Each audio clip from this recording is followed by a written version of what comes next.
How's it going, guys? My name is LongBarrel and welcome to a brand new how to be a better CSGO player video. Today we'll be touching on the subject of clutching and things that you need to do to ensure you become better at it.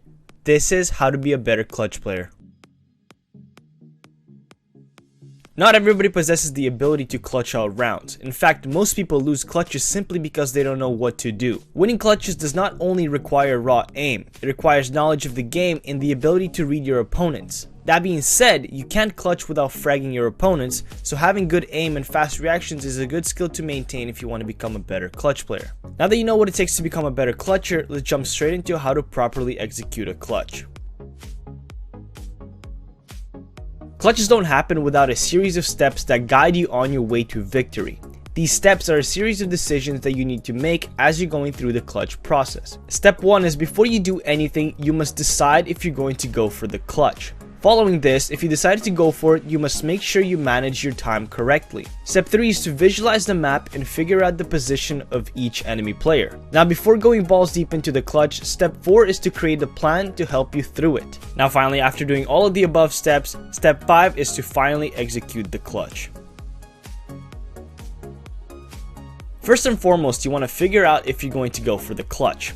This is determined by a lot of mid-round factors that you're going to have to keep in mind while making your decision. As a counter-terrorist, you want to keep in mind the things like, when was the bomb planted? What is your HP? Do you have a kit? What gun do you have? How far are you from the bomb site? Will you be able to rebuy next round? Are you going to eco the next round? Etc. These kind of factors should have a big impact on your decision, and you must make sure you use your judgment correctly to not put your team in a disadvantageous position. Terrorists, on the other hand, have a lesser choice when it comes to clutching. Most of the time, saving is not an option as you won't get any money for surviving without a bomb plant. And even after you plant the bomb, you have no option but to defend the objective. No matter what case you're in, if you made a decision of going for the clutch, it's time to move on to step number 2. In any clutch situation, it is super important you manage your time. Before jumping headfirst into a clutch, have a rough idea of the time that you got to work with. Too many times clutches are failed due to people simply taking too long to do something. Correctly managing their time would allow them to work in comfort and therefore help them make less mistakes. As a counter-terrorist, always keep in mind when the bomb has been planted. If 15 seconds have passed already, you might want to speed up your pace. If you don't have a kit, you probably want to move a bit quicker so you have a time to defuse. As a terrorist, time becomes an issue when you don't have the bomb planted yet. Making sure you have enough time to get to site, clear the site, and plant the bomb is very important in a clutch situation. Also, managing your time will allow you to better read your opponents and make them have a hard time guessing where you are. This brings me to my next point, step number 3. Try to identify the position of the enemy team. Are they on site? Which one? Did they plant? Where? 2 guys mid, are they going A or B? After figuring out where they are, narrow it down to the specific positions they could be holding. Mentally map out their possible positions. This can be done by using information from your teammates, knowledge of the game and common spots around the map, and just general intuition. As a CT retaking site, if you know the common post-map positions, that's basically half of your work cut out right there. Most of the time you're just guessing, but having a general idea of the position of your opponents is a good way of staying one step ahead. As a T, your job is to estimate the position of the CTs so you're aware of their rotations and where they're going to be pushing you from. Being aware of their location will allow you to better plan your plant spot and secure a solid post-plant position. Step 3 in this next step essentially go hand in hand. Step 4 is to simply make a plan. Creating a plan will allow you to stay on track by creating a mental checklist of the things you need to do to ensure you clutch the round. Begin by listing off the locations you're going to check as you're getting onto the site.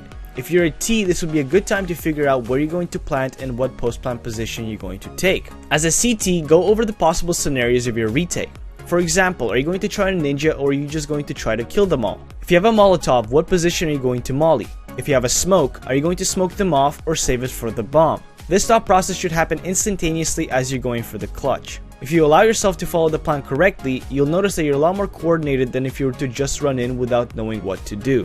Now of course it's impossible to follow a plan all the way through as spontaneous events happen all the time, but at least making sure you have a clutch guideline in your head will help you stay on track in case shit hits the fan.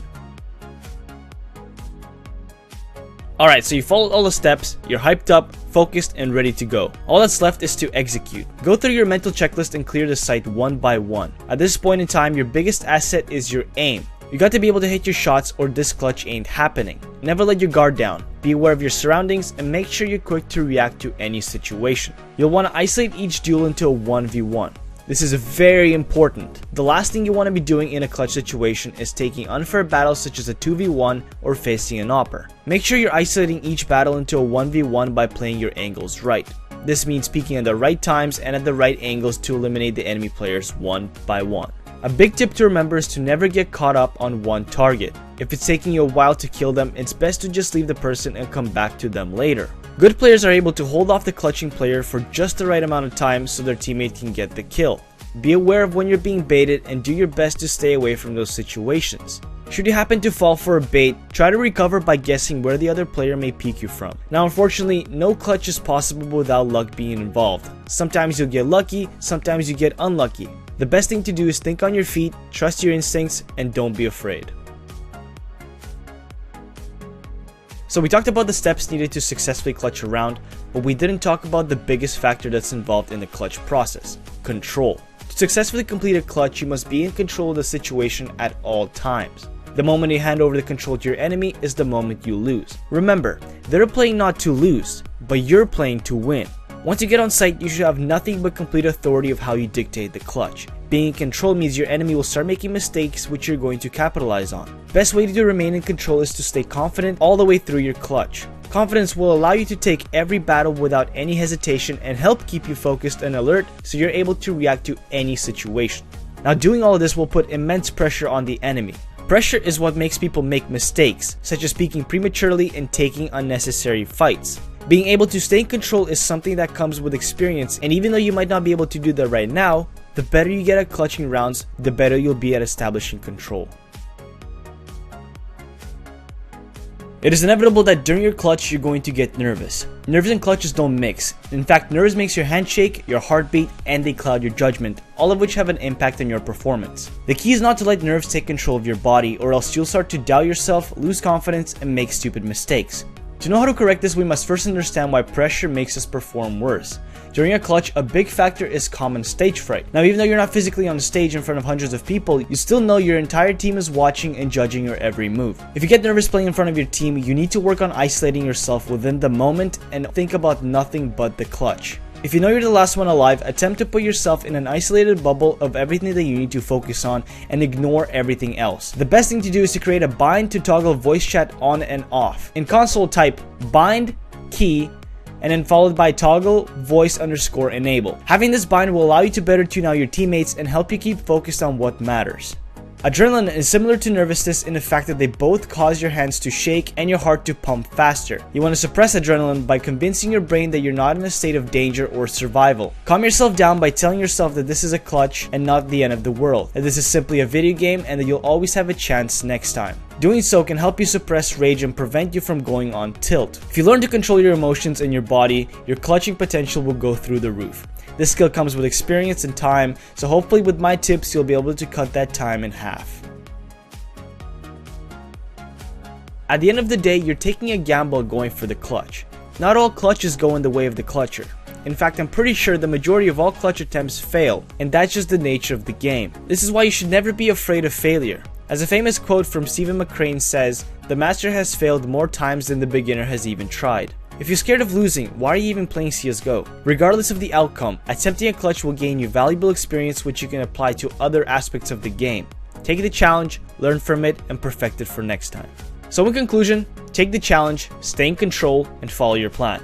A clutch is a clutch, and it wouldn't be so without a bit of luck. Now don't be afraid to fail. Instead, learn from your mistakes and strive to improve. I hope you guys have enjoyed this video, and I really hope it is able to help you guys become stronger clutch players. I actually have a whole series of these tutorials, so if you want to check them out, just click on the little eye in the top right hand corner.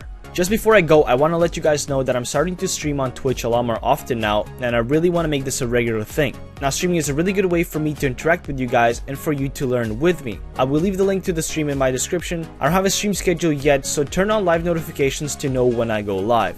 That's all for now, guys. Thank you guys so much for watching. If you have enjoyed this video, please leave a like, share this video so more people can learn from it. If you're new here and like what you see, please don't hesitate to subscribe. My name has been LongBarrel, and remember, be water, my friends.